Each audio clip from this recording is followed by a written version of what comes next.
नमस्कार, India news देख रहे हैं आप। आपके साथ मैं अभिषेक पांडे। पाकिस्तान जानबूझकर अपनी बेइज्जती करवाता है और खुद को पिटवाता भी है। बता दें कि बलूच लड़ाकों के खौफ से पाकिस्तान सरकार ने जाफर एक्सप्रेस की सेवा कुछ दिनों के लिए बंद कर दी है। आप ये देखिए किस तरीके से खौफ पाकिस्तानी सरकार के अंदर इस वक्त देखने को मिल रहा है।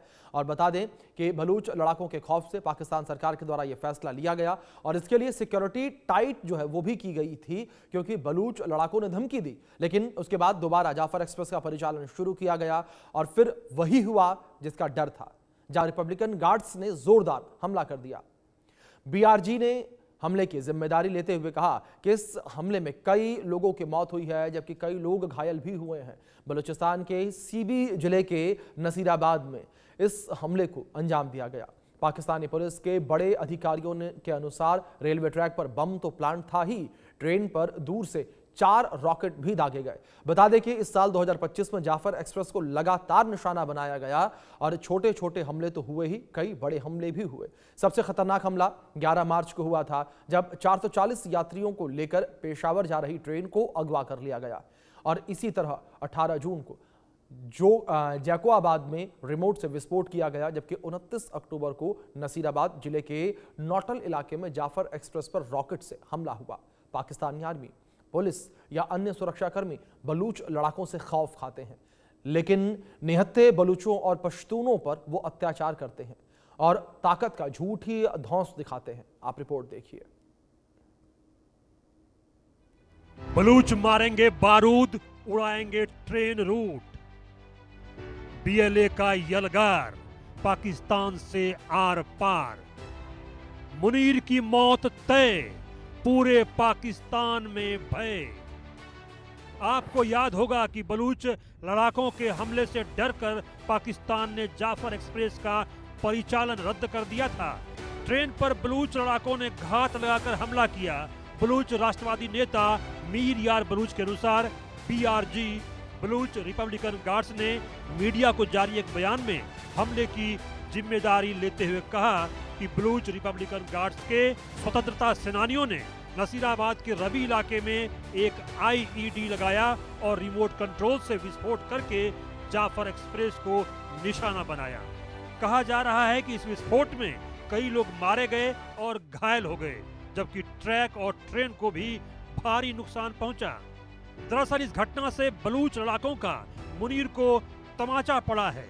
16 नवंबर तक जाफर एक्सप्रेस की सेवा निलंबित थी, क्योंकि बलूच लड़ाकों की धमकी के बाद ट्रेन बंद की गई थी। लेकिन इसके बाद जाफर एक्सप्रेस का परिचालन शुरू हो गया। परिचालन शुरू होते ही बलूच लड़ाकों ने हमला कर दिया। आईईडी विस्फोट में कई लोगों की मौत हो गई और कई लोग घायल हो गए। यानी बलूच लड़ाकों का मुनीर को साफ संदेश गया, बलूचों की मर्जी के बिना जाफर एक्सप्रेस नहीं चलेगी। विस्फोट बलूचिस्तान के नसीराबाद जिले में रेलवे ट्रैक पर हुआ। पाकिस्तानी अधिकारियों के अनुसार अज्ञात हमलावरों ने शहीद अब्दुल अजीज बुल्लो इलाके में रेलवे ट्रैक पर बम प्लांट किया था। पाकिस्तानी पुलिस के मुताबिक ट्रेन को केवल उड़ाने की कोशिश ही नहीं की गई थी, बल्कि इस पर दूर से 4 रॉकेट भी दागे गए थे। रेलवे ट्रैक का एक हिस्सा उड़ गया है। ऐसे में आसपास की रेल सेवाओं को भी रोका गया है। बता दें कि यह पहला मौका नहीं है जब जाफर एक्सप्रेस को निशाना बनाया गया है, बल्कि इससे पहले भी कई बार इसी साल जाफर एक्सप्रेस पर हमले हो चुके हैं। 18 जून को भी जैकोबाबाद के पास एक रिमोट नियंत्रित विस्फोट किया गया था, जिसके बाद 4 बोगियां पटरी से उतर गई थी। पूरी दुनिया जानती है कि पाकिस्तान आतंकियों को संरक्षण देने का गुनहगार है। देखिए किस तरह बलूचों और पश्तूनों को पाकिस्तानी सुरक्षाकर्मी धक्का दे रहे हैं, महिलाओं पर हाथ उठा रहे हैं। बलूच और पश्तून पाकिस्तान के आतंकवाद को भला कैसे भूलेंगे और उन्हें कैसे माफ करेंगे। इसी तरह पाकिस्तान अधिकृत पश्तूनिस्तान के लकी मरवत में पाकिस्तानी पुलिस ने निहत्थे पश्तूनों पर सीधी गोलीबारी कर दी। पाकिस्तानी सेना बलूच लड़ाकों से खौफ खाती है, वहीं दूसरी ओर वह निहत्थे बलूचों पर जुल्म करती है। इसलिए बलूचों का गुस्सा लगातार बढ़ रहा है। पश्तूनिस्तान के पश्तून स्कॉलर्स का कहना है कि कोई भी पश्तून पाकिस्तान के मरे सैनिकों की नमाज जनाजा में शामिल नहीं होगा। मतलब साफ है कि बलूचिस्तान और पश्तूनिस्तान में पाक आर्मी और सुरक्षा बलों की खैर नहीं है। Bureau report, India news. तो खास रिपोर्ट आपने देखी क्या स्थितियां इस वक्त बलूचिस्तान में मची हुई नजर आ रही हैं और किस तरीके से पाकिस्तानी आर्मी डरी हुई है और जो पुलिस है वहां पर वो भी डरी सहमी नजर आ रही है और पाकिस्तानी सरकार वो भी इस वक्त डर के साए में है। इसी विषय पर बातचीत करने के लिए हमारे साथ दो खास मेहमान जुड़ गए हैं, उनका परिचय मैं आपसे करवा दूं। हमारे साथ रिटायर्ड मेजर जनरल अनुज माथुर जी जुड़े हैं, डिफेंस एक्सपर्ट। हमारे साथ मेहरान मर्री जी जुड़े हैं जो कि बलोच एक्टिविस्ट हैं। आप दोनों मेहमानों का बहुत स्वागत है इस चर्चा में। चर्चा की शुरुआत मेहरान मर्री जी से मैं करना चाहूंगा। मेहरान जी, जो स्थितियां इस वक्त बलूचिस्तान में नजर आ रही हैं और जिस तरीके से पाकिस्तानी सरकार जो है वो भी बलूचों से और बीएलए से डरी हुई नजर आ रही है, उन स्थितियों को आपसे समझना चाहूंगा मैं कि जिस तरीके से लगातार बीएलए जाफर एक्सप्रेस को निशाना बना रही है। जी, एक बात मद्देनजर रखना होगा कि एक हफ्ते से ना पाकिस्तान ने टोटल कर्फ्यू लगाया हुआ है बलूचिस्तान में, तो इंटरनेट सर्विसेज बंद हैं, सारे मोड्स ऑफ ट्रांसपोर्ट बंद हैं, खाली एरोप्लेन के जरिए लोग पंजाब से आओ जा सकते हैं और उन्होंने अपने टिकट बहुत महंगे कर दिए हैं। सो देयरफॉर ये मजबूरी से ट्रेन के चीपेस्ट ट्रांसपोर्ट का जरिया है फौजियों को लाने और ले जाने का। जी, एक बात देखें कि पीसफुल जो पॉलिटिकल स्ट्रगल है बलूचिस्तान के हकूक के लिए, जैसे मारंग बलोच यकजहती कमेटी कर रहे थे, वो तो सारे जेल में बैठे हैं। अभी बलोच को और कोई जरिया है नहीं अपना बात मनवाने का और अपने स्ट्रगल को आगे ले जाने का, तो यही तरीका रह गया है कि पंजाबी ना पाकिस्तान फौज को उसी के बोली में उसके साथ बात किया जाए और अपना हम रिजेंटमेंट और अपना जो हमारे ख्वाहिशात हैं उसको कन्वे करें उनके तरफ कि भाई अभी आप निकल जाओ यहाँ से, आपका टाइम ओवरड्यू हो गया है। तो मेरे ख्याल में वही बलोच सारे जो सरमचार हैं वही मैसेज को कन्वे कर रहे हैं ना पाकिस्तान के सरकार और फौज को। जी अनुज जी, मैं आपका रुख करूंगा। सर, जिस तरीके की स्थितियां इस वक्त बलूचिस्तान में देखने को मिल रही हैं, जिस तरीके से मानवाधिकारों का खुले तौर पर उल्लंघन यहां किया जा रहा है, क्या ये एक तरीके से माना जाए कि पाकिस्तान में लोकतंत्र खत्म हो चुका है? आपके प्रश्न का उत्तर देने से पहले एक मैं बात आपको करेक्ट करना चाहता हूं। बिल्कुल। पाकिस्तान में लोकतंत्र खत्म हो चुका है जो है वो स्टेटमेंट मेरे हिसाब से गलत। पाकिस्तान में लोकतंत्र था कब, आप मुझे ये बताएं। जी। 4 डायरेक्ट मिलिट्री रूल्स के बाउट्स पाकिस्तान झेल चुका है। याहिया खान, अयूब खान, जियाउल हक, परवेज मुशर्रफ। उसके अलावा 3 बार इनका कॉन्स्टिट्यूशन सस्पेंड हो चुका है। एक बार फिर उस कॉन्स्टिट्यूशन की कुछ दिन पहले धज्जियां उड़ा दी हैं जब आपने इनको असीम मुनीर को चीफ ऑफ डिफेंस फोर्सेज या पता नहीं क्या बना दिया है। तो ये जो जहां तक सवाल पाकिस्तान का है, पाकिस्तान में ना कभी सही मायने में डेमोक्रेसी थी ना है, और मुझे लगता नहीं है कि जिस प्रकार से असीमित पावर्स सीम मुनीर को दे दी गई हैं उसके बाद से मुझे लगता नहीं है कि आने वाला समय वहां पर कभी भी डेमोक्रेसी, प्रजातंत्र, call it what you like, देख पाएगा। अब जहां तक सवाल बलूचिस्तान का है, देखिए ये बात हम कई दफा आपके साथ डिस्कस कर चुके हैं। बलूचिस्तान 1947 से पाकिस्तान का हिस्सा नहीं है इसमें, और ये बात पाकिस्तान भी कहीं ना कहीं जानता है। जुल्फिकार ये इनके जो मोहम्मद अली जुन्ना कायदे आजम जिनको बोलते हैं, वो स्वयं बलूचिस्तान का केस लड़ने गए थे बलूचिस्तान की आजादी का। तो आपको ये बिल्कुल साफ है कि बलूचिस्तान कभी उनके साथ नहीं रहा। उसके बाद ये जो अभी हम देख रहे हैं वो 8वां या 9वां उनका आर्म्ड या उनका एक तरीके का स्ट्रगल है पाकिस्तान की एस्टेब्लिशमेंट के खिलाफ। ये इनका जो स्वतंत्रता संग्राम 50 के दशक में शुरू हो गया था, उसके बाद 8 बार ये इस तरह 8-9 बार स्वतंत्रता संग्राम एक बड़े एक ऑर्गेनाइज तरीके से उभर करके सामने आया है। अब पाकिस्तान क्या कर रहा है? पाकिस्तान शुरुआत से बलूचिस्तान के ऊपर पहली बात दोयम दर्जे का ट्रीटमेंट। मेहरान साहब की बात से मैं पूरी तरह सहमत हूं और मैं उनको सलाम करता हूं इस बात के लिए कि पाकिस्तान का मतलब है पाकिस्तान की पंजाबी सुन्नी मुसलमान फौज, और पाकिस्तान का सेकंड नंबर पे पाकिस्तान का पंजाबी सुन्नी मुसलमान डोमिनेटेड एस्टेब्लिशमेंट। आप मुझे बताएं दुनिया की कौन सा देश ऐसा है जहां पर 12% जमीन एक आर्मी के कब्जे में हो। और जी उस आर्मी में ये 75% लोग हैं जो कि इसी प्रकार के लोग हैं जो कि पंजाब के उस पर्टिकुलर सेक्ट ऑफ मुस्लिम इस्लाम से आते हैं। जी जी आप इनके कहीं भी देख लीजिए, कोई भी ऑफिसर जो उनका पाकिस्तान आर्मी का बनता है कि अभी कोई उनका चीफ रिटायर हुआ, उसको 100 एकड़ जमीन लाहौर में दी गई है। ये मेरा कहने का मतलब ये है कि पाकिस्तान की आर्मी प्रोफेशनलिज्म में कहीं नहीं है। और वो लगातार उन्होंने जो बांग्लादेश में किया था 1970-71 में, वही आज की तारीख में वो बलोचिस्तान में कर रहे हैं, वही खैबर पख्तूनख्वा में कर रहे हैं। जी और ये जो एक एक मिनट अभिषेक, ये जो इनका लेजिटिमेट स्ट्रगल है, इसको मैं जी लेजिटिमेट स्ट्रगल इसलिए कहता हूं क्योंकि ये वाकई जेन्युइनली पाकिस्तान का हिस्सा जी नहीं है। पाकिस्तान की जिस प्रकार की मानसिकता है, जिस प्रकार की सोच है, वो सोच यहां से बहुत भिन्न है। और जिस बिल्कुल तरीके से बलोचिस्तान को हर जो जो इनका काम आगे हुआ है, हर प्रगति, हर प्रोग्रेस से वंचित रखा गया है बाय एन इंटेंट, उसकी वजह जी से अब देखिए किस प्रकार से पूरी इम्यूनिटी के साथ बीएलए या बीएलजी या बीआरजी, जो भी आप उसको कहना चाहें कहिए, वो इनकी लगातार इनकी सेना के टुकड़ियों पर, इस जाफर एक्सप्रेस के रूट पर, जाफर एक्सप्रेस पर और एस्टेब्लिशमेंट पर लगातार हमले, सक्सेसफुल हमले कर रही है। ये तो हालत तब है जबकि 70-80 हजार इनके एबल बॉडीड यूथ को इन्होंने गायब कर दिया है रातों रात, और उनको गायब करके जेलों में ठूंस रखा है। हर चौथे पांचवें दिन उसमें से 10-12 निकाल के मार करके वो कह देते हैं कि हमने ये इतने आतंकवादी मारे गए, इतना ये हो गया, उतना वो हो गया।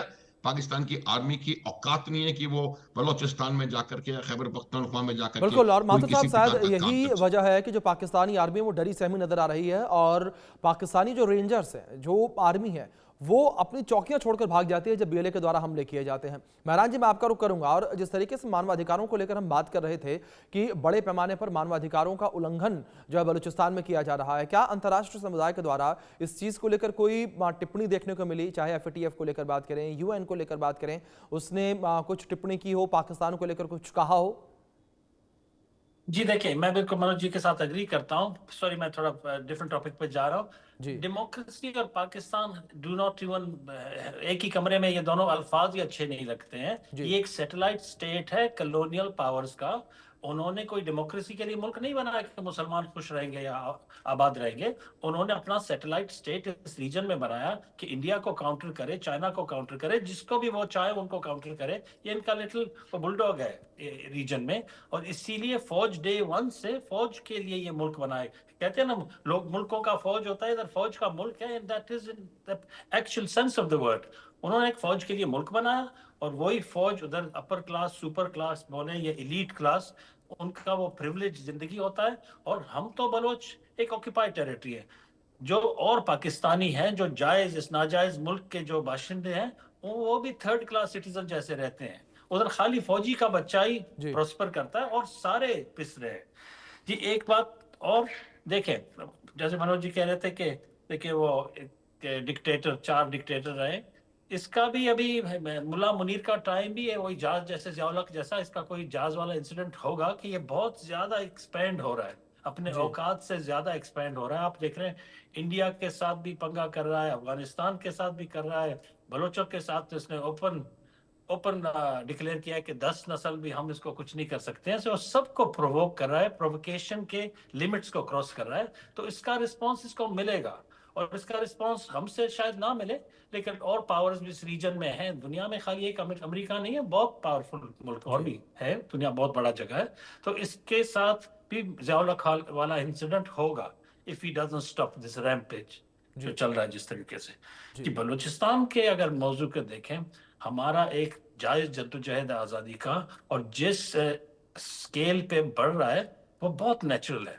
मैं सलूट पेश करता हूँ बलोच जवानों को जो इस स्पेस को बरकरार रख रहे हैं, इस स्पेस को इंक्रीज कर रहे हैं। हम तो बाहर बैठ के खाली तजिया कर सकते हैं, जो ग्राउंड पे इस ब्रूटल भेड़ियों के साथ डील कर रहे हैं। I mean, जैसे हम रहते हैं, हम तो ओपन एंड प्रिजन में रहते हैं। हम बलोच जवान, औरत, मर्द बूढ़े बच्चे इनको हर दिन फेस करते हैं। हम एक बड़े जेल में रहते हैं, बलूचिस्तान एक जेल है जो पंजाबी वार्डन उसको चलाता है, ब्रूटल पंजाबी वार्डन जैसे वो कहते हैं, वो बिल्कुल एक एक्सट्रीम फैशिस्ट माइंडसेट के लोग हैं, जो हमको तो फितना और हिंदुस्तान बोलते हैं, कभी बोलते हैं इजराइल के एजेंट है, कभी बोलता है अमेरिकन एजेंट है, जिसका भी जब भी दिल चाहे हमको कोई लेबल लगा के हमको मार देते हैं और जस्टिफाई हो जाता है। यहाँ सूरत हाल काफी गंभीर है, लेकिन things have to get worse before they get better. हम इसी फिलोसफी को मानते हैं। जी बिल्कुल। माथुर साहब, दूसरी ओर जिस तरीके से यहाँ पाकिस्तानी आर्मी और पाकिस्तानी सरकार को लेकर बात करें, उनकी नाकामयाबी लगातार नजर आती है। जाफर एक्सप्रेस जिस तरीके से डिसकंटिन्यू कर दी गई, पहले से उनके पास इनपुट्स थे कि इसके ऊपर हमले हो सकते हैं, लेकिन उसके बावजूद मारे डर के उन्होंने जाफर एक्सप्रेस को डिसकंटिन्यू कर दिया। और दूसरी ओर जो हमले हो रहे हैं, उन हमलों के बाद पाकिस्तानी आर्मी के अंदर जो इस्तीफों की लड़ी है वो लगातार देखने को मिल रही है। अभिषेक, पाकिस्तानी सेना नहीं कहूंगा, असीम मुनीर के और उनके जो 2-4 इनर कॉटरी है उसके ऊपर दबाव चौतरफा है। ये मैं बताना चाहता हूं चौतरफा दबाव किस प्रकार से है। पहला और सबसे बड़ा दबाव उनके ऊपर है अमेरिका का। अमेरिका उनको डिक्टेट करवा रहा है। ये बात कई दफा मैंने आपके चैनल पे कही है कि 2-3 बार, जितनी बार भी असीम मुनीर अमेरिका गए हैं वो गए नहीं है। हर बार उनको वहां बुलाया गया है, सम्मान किया गया है और उनको एक लिस्ट दे दी गई है कि आपको ये काम करने हैं वापस जाकर के। तो पहला दबाव उनके ऊपर अमेरिका से है। अब जब वो बलोचों को अमेरिका का पिट्ठू बोलते हैं या अमेरिका का कुछ स्टूज बोलते हैं, इसका मतलब ये है कि आम आवाम में पाकिस्तान में अमेरिका के खिलाफ काफी जहर भरा हुआ है। और उसी अमेरिका के पीछे आगे पीछे जाकर के आपका प्रधानमंत्री शर्म अल शेख में बेशर्मी के साथ उनके तलवे चाटने को तैयार है। असीम मुनीर उनके कहने पर अपने एक इस्लामिक भाई ईरान को की पीठ में छुरा भोंकने को तैयार है। वो अफगानिस्तान पर हमले करने को तैयार है। वो अफगानिस्तान का बगराम एयरपोर्ट लेने को तैयार है। वो पासनी में एक पोर्ट फैसिलिटी अमेरिका को दान करने को तैयार है। तो ये तमाम चीजें उनकी आवाम भी देख रही है।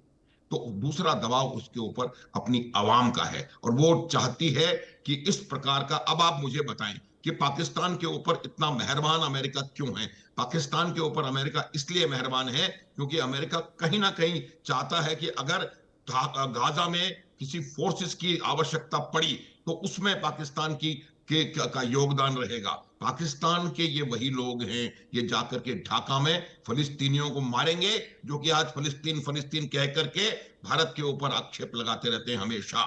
ये वही पाकिस्तान है। 1970-71 में इन्होंने जियाउल हक उस समय ब्रिगेडियर थे, उनके अंडर में जाकर के जॉर्डन में 25 से 30 हजार फिलिस्तीनियों की हत्या करी थी, माइंड यू। तो वो फिलिस्तीनियों की हत्या जितने 40 साल में इजराइल ने फिलिस्तीनी नहीं मारे, उतने पाकिस्तान की आर्मी ने कुछ दिनों में मार दिए थे। तो तीसरा दबाव इनके ऊपर आ रहा है, वो उनके खुद के आतंकवादी भाइयों का है, जो आतंकी उन्होंने पैदा किए।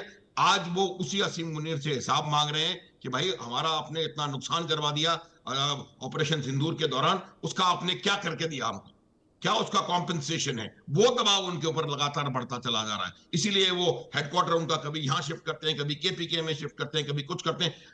Wasim Munir does not know how to handle terror groups which he has created. और आखिरी दबाव उनका बलोच अफगानिस्तान केपीके पीओजे के उनके अंदर से इनकी जो आवाज है उधर से आ रहा है। तो बहुत ज्यादा दबाव में है।